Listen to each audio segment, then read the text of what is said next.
Hello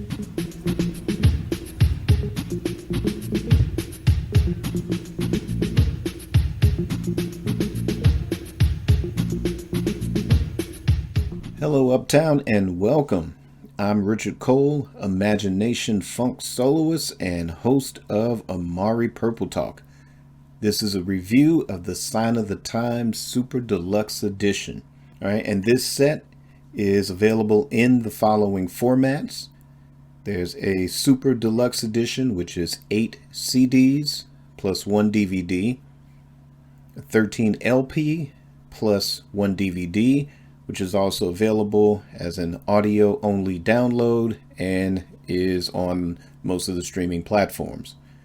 There is a deluxe edition, which is 3 CDs or 4 LPs.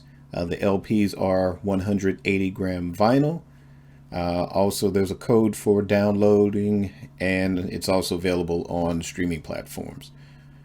Then there's just the original remastered album, which is 2 CDs or 2 LPs.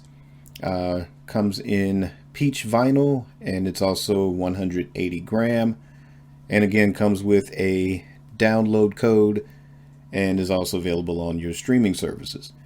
Now, I have the 8 CD, 1 DVD set as of today. It just arrived today. And I'm going to focus on just the original album remaster and the single mixes and edits disc. So that's the discs 1, 2, 3 if you have the 8 CD set. There will be videos covering the vault material, the Live at Utrecht CD, and the Live at Paisley Park New Year's Eve DVD at a later date. So like, subscribe, and hit the notification bell to receive updates on those videos, as well as future episodes of Amari Purple Talk and other Amari Communications projects. So Sign of the Times is my favorite Prince album and is in the top 5 of my favorite albums in general. Most Prince fans regard this as either their favorite Prince album or among their favorites, and this was a long-awaited release for a multitude of reasons. I was mostly expecting the remaster to recapture the listening experience of how I was hearing it in the 80s, sort of pre-CD. Before I got it on CD, cassette and vinyl were kind of the go-to listening experiences for me, and the absolute best listening experiences up until this remaster. Now, I won't do a track-by-track review. Again, those will be covered in future installments of this review. So again, like, subscribe, hit that notification bell. I didn't receive the physical media on the release date, so my main listening experience was mostly on Tidal. And I also did some listening on Apple Music also.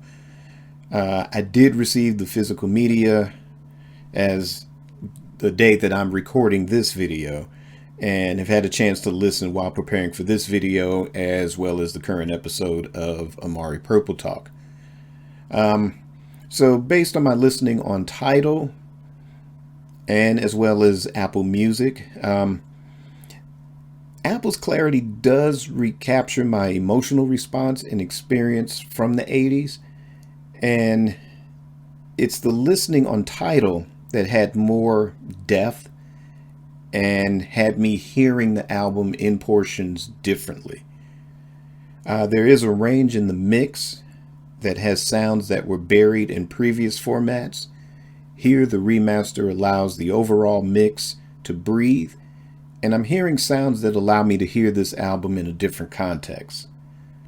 Though the Super Deluxe editions haven't been given the attention as, say, the Beatles Deluxe editions, for example, say Sgt. Pepper, the White Album, the most recent was Abbey Road, meaning that there isn't a Giles Martin that was overseeing the remaster in this case, although the remastering was handled by Bernie Grumman, and definitely one of the giants in this field. But there wasn't, say, like a Giles Martin overseeing the remaster or creating a new mix sourcing original session notes. So, but I believe that will happen further down the road as Sony takes over the rights of Prince's Warner Brothers masters. Maybe we'll see a complete sessions box set at some point.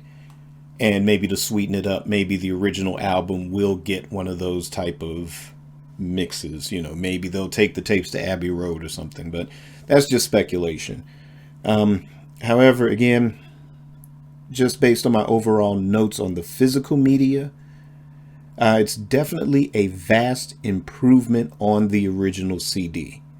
It does manage to capture how I heard the album on vinyl and cassette in 1987.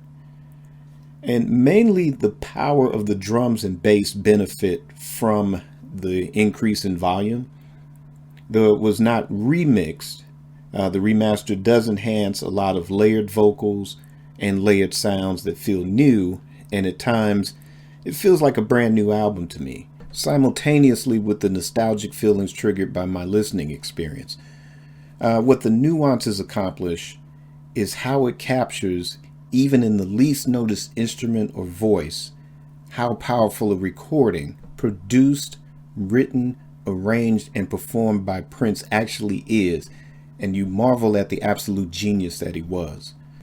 Now, some of the songs that sort of hearing this transported me back to being 21 in 1987, definitely the title track, Sign of the Times, Housequake, It, and Forever in My Life. And again, like I said, just the increased volume of the drums matched the levels of how I was hearing it on vinyl and on cassette in those days. So those were the songs that sort of, again, like I said, you listen to it and it just becomes a soundtrack of your life all over again. Now, songs that were enhanced by the remaster were You Got the Look, If I Was Your Girlfriend, Strange Relationship, It's Gonna Be a Beautiful Night, and Adore. As I was preparing for this video, I noticed the percussive elements in Hot Thing also made me enjoy this more than previous listenings. You Got the Look is funkier to me on the remaster than before, and I enjoy it now more than I did in 1987. Back then, for me, I preferred the video / 12-inch version, or what's called on this set the long look version. But like I said, just as I was listening to it, preparing for the show, it's to me, because it was always that commercial track, and even Prince had said so. It was written to be on purpose to be a commercial pop track. But the depths of it is just, underneath all the underlying synths, the synth bass, there's definitely a punch to it. It's a funkier pop track than most of your typical pop tracks, and especially around 1987. Some songs like Ballad of Dorothy Parker, I did notice a distinct difference, and that may be just because of the unorthodox way it was recorded. I would recommend you check out episode 1 of the story of Sign of the Times. It's the official Prince podcast that's endorsed by the estate. Seek that out. That is on most of your favorite podcast platforms. But there is a story relating on how the Ballad of Dorothy Parker was recorded. So given the sort of technical gremlins or happy accidents that occurred with that track, there probably wasn't much that could be done even with the remastering process. But it still, again, doesn't affect my flow listening to the album. It's great to listen to still. But it's nice to have the sort of tracks before it and after it just have that sort of punch too. Let's see now.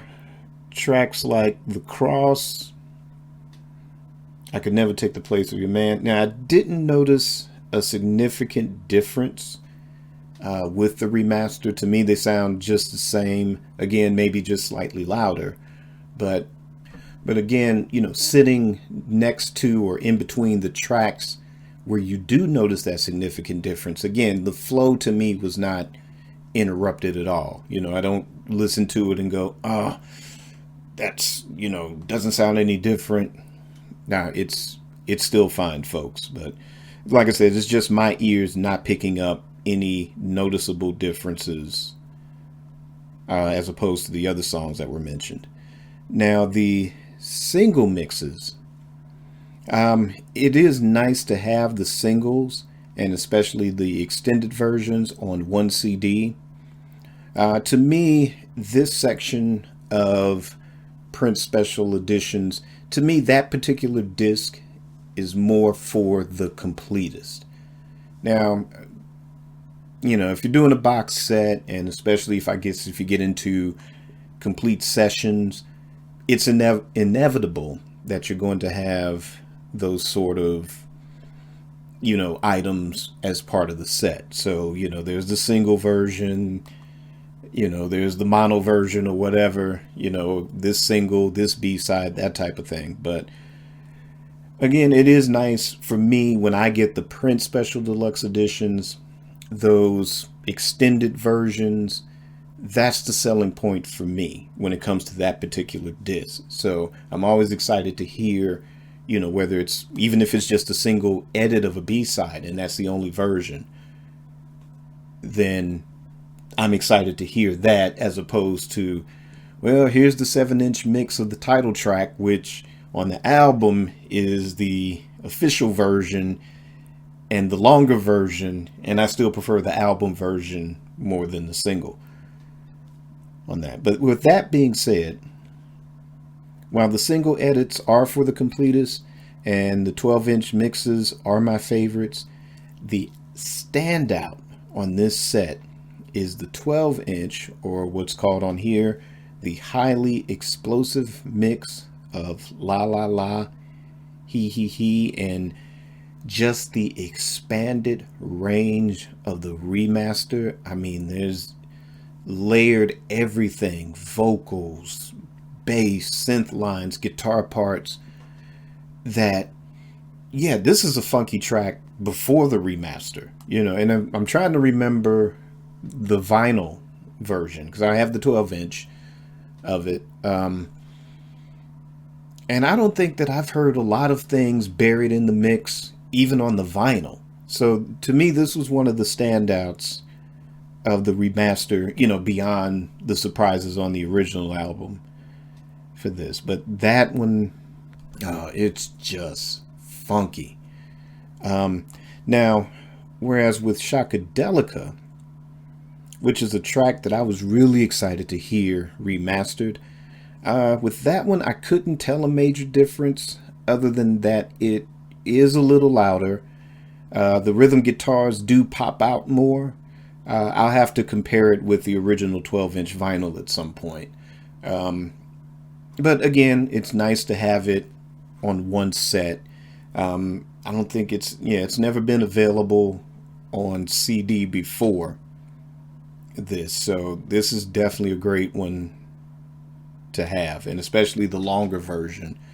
Oh yeah, there was the single version that was on the hits and the B-sides, but it's nice to have the longer version on CD, whether I can tell the difference in the remastering or not. It's funky enough, and what does pop out is funky enough too, so I'm glad to have it. The 7 Minutes Mo Quake was a favorite B-side of mine, and the remaster is great on here as well. I have to take more time to listen to the discs to gauge the sound on the Hot Thing remixes, but again, I don't think I've listened to 7 Minutes Mo Quake pretty much since 1987. I don't know, maybe 88, 89 at the latest. But again, my memories of it on vinyl versus what I'm hearing now, it's expanded. And again, there's a lot of elements just buried. And I mean, it's the funk, it's the space in between the funk, it's everything. It's definitely 7 minutes mo quake, and on the Super Deluxe edition, it's 7 minutes mo better. So kudos to the remastering team on that one. Overall, this is a great remaster. And I'll go as far as to say it's a greater remaster than 1999. As with this, I was given mostly, and I'm talking about the Sign of the Times, with this remaster, I was given mostly a fresh take on the songs in addition to the feeling of nostalgia, as opposed to just the 1999 remaster with the expanded range. It just more or less restored the feeling of nostalgia from the original vinyl. So even though there were little nuances that I was picking up with the remaster, basically all it succeeded in doing was taking me back to 1982, 83, which was cool, which I don't mind that. But with this particular set, again, just what I am hearing every time I listen, at least at this point with the original album, it's beyond that. It's transcendent. It's like I'm in 1987 and I'm sort of in the future all at the same time. It's that great to listen to. So that was some brief thoughts on the original album master. Again, like I said, I'll do a video covering the vault tracks. I'm not sure, maybe there'll be just one, maybe more than one when it comes to that. But also there will be a video reviewing the live CD as well as the live DVD. But the set overall, it's great. I love the book.